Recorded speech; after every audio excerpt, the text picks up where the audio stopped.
وہ پتر تمہارے خلاف اتنا کام کر رہے ہیں کہ تمہیں پتہ ہی کوئی نہیں ہے.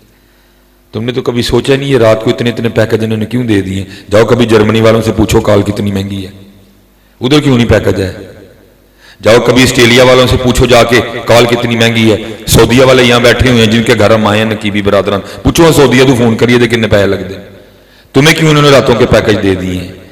تاکہ یہ نسلیں تباہ ہو جائیں ساری کی ساری.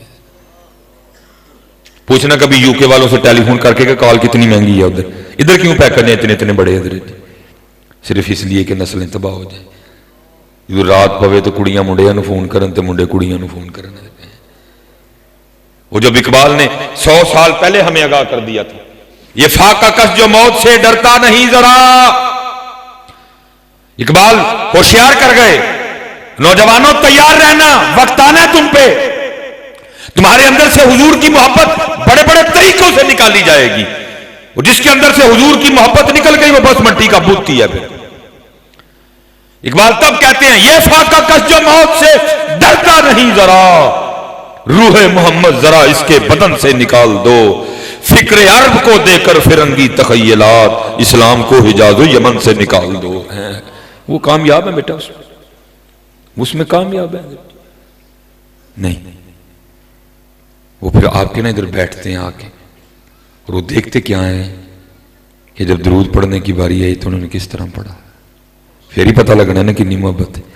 نقیب صاحب کی تو ڈیوٹی ہے محفل جگا کے رکھنا, وہ اوکھا سوکھا آپ سے نعرے لگوا ہی لیتے ہیں, لیکن وہ یہ دیکھتے ہیں کہ تم نے خود کیا کیا. جب درود پڑھا کتنی محبت سے پڑھا, جب درود پڑھا تو کتنے ذوق سے پڑھا. اور میرے بچوں تم تو قلینوں پہ بیٹھ کے بھی نہیں پڑھ رہے, قربان جاؤ حضرت بلال پر جنہوں نے کوئلوں پہ لیٹ کے بھی پڑھ دیا. تمہیں تو یہاں عمرے کا ٹکٹ دیا جائے گا تم پھر بھی نہیں بول رہے, قربان جاؤ انہوں نے بدر میں تلواروں کے سامنے بھی پڑھ دیا. انہوں نے پڑھ دیا پتہ, ہاں انہوں نے پڑھ دیا. وہ پھر صرف دیکھتے ہیں یہ کرتے کیا ہیں بھلا. نہ بیٹا اپنی عادت بناؤ, جب درود پڑھنے کی باری آئے اتنی محبت سے پڑھا کرو. اگر کوئی کسی ملک کا چاچا ماما بیٹھا بھی ہے تو وہ بھی پیچھے رپورٹ لکھ کے بھیجو. نہ اون جو بڑے ٹھلے نے لیکن جو گال لائے انہوں نے پھر کھ نہیں جو ویکھدے ہیں. ہاں بیٹا آپ میں سچ کہوں گا, آپ کچھ ہماری مجبوریاں ہم بھی تھوڑا سا آگے جا کے نہیں بول سکتے. میں صرف آپ کو ایک دلیل دے دیتا ہوں ان کے کام کرنے کی, صرف ایک دلیل. ماشاءاللہ بیٹھے ہیں, ماشاءاللہ ہمارے اسلامی بھائی بھی ہیں, شاہ صاحب بھی بیٹھے ہوئے ہیں. حدیث پاک کا مفہوم ہے جس گھر میں تصویر اور کتا ہوگا وہ رحمت کا فرشتہ نہیں آئے گا. وہ تصویر ہوں تو ہی پاویں جدی مرضی لا لو, لتاں اتنے کر لو تو تھلے کر لو, ہونا ہی جو اللہ دے نبی نے کہہ چھڑے. جس گھر میں تصویر اور کتا ہوگا وہاں رحمت کا فرشتہ نہیں آئے گا. دکھ کی بات یہ ہے پتر, ہمیں ڈاکٹر کا تو یقین ہے, ہمیں اللہ اور اللہ کے رسول کی بات کا یقین کوئی نہیں ہے. یہ ہماری حالت ہے. ہم وہ کہتے ہیں نا جی او جی میں کسی کو بھی نہیں ڈردا, ہم کہتے ہیں نا اکثر. ہاں اب ہمیں پتہ لگ گیا آپ کسی سے بھی نہیں ڈرتے مسجدیں دیکھ کے, کیونکہ جی تھی اللہ کو ڈردے ہوں سے تھی مسجد دے ہوں نا. ہاں جی ہمیں کیا ڈر. ہاں ڈاکٹر ڈرا دے تو ڈر جائیں گے, ڈاکٹر کہہ دے گردے خراب ہو گئے ہیں ڈر جائیں گے, ڈاکٹر کہہ دے دل کو مسئلہ ہے مان لیں گے, ڈاکٹر کہہ دے جگر خراب ہو رہا ہے مان لیں گے. اللہ اور اللہ کا رسول کچھ کہے وہ ہمارے کانوں پہ جوں نہیں رینگتی ہے. وہ بیٹھے آپس میں سر جوڑ کے وہ کہتے ہیں ان کے نبی کہہ رہے ہیں جس گھر میں تصویر ہوگی رحمت کا فرشتہ نہیں آئے گا. آؤ پھر کوئی اس طرح کا نظام بناؤ کہ ہر گھر میں تصویر جائے تاکہ کسی گھر میں بھی رحمت کا فرشتہ نہ آئے. اور آج آپ دیکھ نہیں رہے بڑے بڑے عالی شان گھر ہے, سکون کوئی نہیں. ٹائلیں لگی ہیں, کچن بڑا زبردست ہے, صوفے بڑے عالی شان ہیں, باہر سے کراکری آئی ہے, دروازے جناب اٹلی سے منگوائے گئے ہیں. کچن کا جو سٹائل ہے وہ اسپین کا ہے, جو ڈرائنگ روم کا سٹائل ہے وہ یو کے کا ہے. سکون کوئی نہیں, سکون کوئی نہیں. ان کا سسٹم بناؤ ہر گھر میں تصویر جائے. پھر پتہ انہوں نے کیا کیا, اب بازار سے جی صرف صابن بھی لے کے آؤ نا منہ دھونے کے لیے, اس پہ بھی لڑکی کی تصویر ہے. آپ اپنے دانت صاف کرنے کے لیے ٹوتھ پیسٹ بھی خرید کے لاؤ, اس پہ بھی لڑکی کی تصویر ہے. یہاں تک کہ آپ اپنے بچے کو پلانے کے لیے دودھ کا ڈبہ خرید کے لاؤ, اس پہ بھی لڑکی کی تصویر ہے. یہاں تک کہ حضرت جی آپ اپنے بچے کو پہنانے کے لیے پیمپر خرید کے لاؤ, اس پہ بھی لڑکی کی تصویر ہے. پھر ہر گھر میں تصویر آئی کہ نہ آئی. اچھا ستی قوم ساڑھے جو کدی آج تک بولے ہے وہ بھائی میں صابن نہ منہ دھونا ہے، یہ تو کڑی کی تصویر کیوں؟ بھائی میں نے دانت صاف کرنے ہیں، ڈبے پہ لڑکی کی تصویر کیوں ہے؟ اور بھائی میں نے شیمپو سے سر دھونا ہے، اس پہ لڑکی کی تصویر کا کیا تک ہوا بلا؟ میں نے اپنے بچے کو دودھ پلانا ہے، اس پہ لڑکی کی تصویر کا کیا تک ہوا؟ اور بھائی میں نے اپنے بچے کو پیمپر پہنانا ہے، اس پہ لڑکی کی تصویر کا کیا تک ہوا؟ ساری قوم سوئی ہوئی ہے. کیا مفتی صاحب، کیا شیخ الحدیث صاحب، کیا پیر صاحب، کیا مرید صاحب، سب کے گھر میں تصویر پہنچ چکی ہے. وہ کام کر رہے ہیں، ہم نہیں کر رہے. اس لیے میں آپ بچوں سے اتنا ہی کہوں گا، پتر آج تو بعد جدو کسی محفل چ جاؤ نا، جدو درود دی واری آئے تو چپ نہ رہی ہو ہے، چپ نہ پتر رہی، تمہاری چپ بڑی خرابیاں لائے گی یار.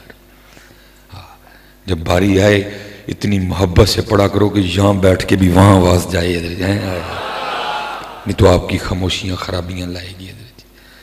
اور چلے ہو وہ تو بڑا بڑا کچھ کر گئے، ہم سے تو وہی کچھ نہیں. یہ حضرت یوسفی صاحب نے نام لیا جناب سیدنا صدیق اکبر رضی اللہ تعالیٰ. قربان جاؤں جب محبوب نے ہجرت کی نا، ساتھ صدیق اکبر رضی اللہ تعالیٰ عنہ تھے، تو آپ جا کے آپ نے غار ثور کو نوازا. کافر گئے حضرت جی پیچھے تک، لیکن آگے قدرت تھی اللہ کی، مکڑی نے جالا بنا دیا، کبوتری نے انڈے دے دیے، وہ وہاں سے واپس لوٹ آئے. لیکن سکون ان کو نہیں آیا، وہ تلاش میں تھے. کسی مخبر نے نا مخبری کر دی کہ جو حضرت ابوبکر صدیق رضی اللہ تعالیٰ عنہ کی بڑی بیٹی ہے نا حضرت اسماء رضی اللہ تعالیٰ عنہ، یہ رات کے اندھیرے میں کھانا لے کے جاتی ہیں، تو ظاہر ہے وہیں جائیں گی جہاں محمد اور ابوبکر ہیں صلی اللہ علیہ وسلم رضی اللہ تعالیٰ عنہ. تو اگر تو اسے بلوا لینا تو جو پتہ چل جائے گا کہ نبی علیہ السلام اور حضرت ابوبکر کہاں ہیں. چھوٹی سی حضرت اسماء رضی اللہ تعالیٰ عنہ، اور وہ بھی لڑکی، لڑکا نہیں لڑکی. ابو جہل آیا، اور حضرت جی کتابوں میں لکھا ہے کہ ابو جہل اتنا تگڑا کافر تھا کہ وہ پتہ کیا کرتا تھا، زمین پہ اونٹ کی کھال رکھ کے نا اس کے اوپر کھڑا ہو جاتا تھا اور سب کو کہتا تھا مل کے کھینچو. اتنا قوی کافر تھا وہ، خبیث کے کھال پھٹ جایا کرتی تھی لیکن اس کے پیروں سے کھینچی نہیں جاتی تھی. وہ آیا حضرت ابوبکر صدیق رضی اللہ تعالیٰ عنہ کے دروازے پہ، اس نے نا دروازے پہ دستک دی. سیدہ اسماء رضی اللہ تعالیٰ عنہ نے دروازہ کھولا تو آپ کو جس کو ہم کہیں گے اپنی زبان میں پریشر ڈال کے، بچی لڑکی دیکھ کے نا پریشر ڈال کے آپ کو کہتا ہے اسماء کہاں ہے محمد علیہ السلام اور تیرے والد ابو بکر؟ حکمت عملی سے کام لیا. آپ نے فرمایا مجھے نہیں پتا. لکھا ہے ابو جہل نے دوسری بات کوئی نہیں کی، اس نے اس قدر زیادہ زور سے سیدہ اسماء رضی اللہ تعالیٰ عنہ کے رخسار پہ تھپڑ مارا کہ آپ کی بالی ٹوٹ کے نا آپ کے رخسار میں پیوست ہو گئی حضرت، اور آپ کے رخسار سے خون کا فوارہ چھوٹ پڑا حضرت. حضرت اسماء وہ گری جا کے حضرت، لیکن وہ حضرت اسماء تھی، اٹھ کھڑی ہوئی اور ابو جہل کے سامنے کھڑی ہو کے کہتی ہیں ابو جہل پہلے میں نے حکمت عملی سے کام لیا اور تجھے کہا مجھے نہیں پتا، اللہ کی عزت و عظمت کی قسم مجھے پتا ہے میرے محبوب محمد اور میرے والد ابو بکر کہاں ہیں، ذرا آج پوچھ کے بتا.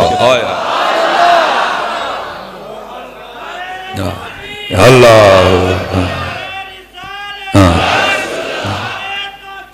حق چاہے ہاں یا ہاں کہ اللہ کی قسم مجھے پتا ہے، پوچھ کے بتا ذرا آج. ابو جہل بھی رہان ہو گیا، محمد کے عشق نے بچیوں کو بھی کتنی طاقت دے دی ہے.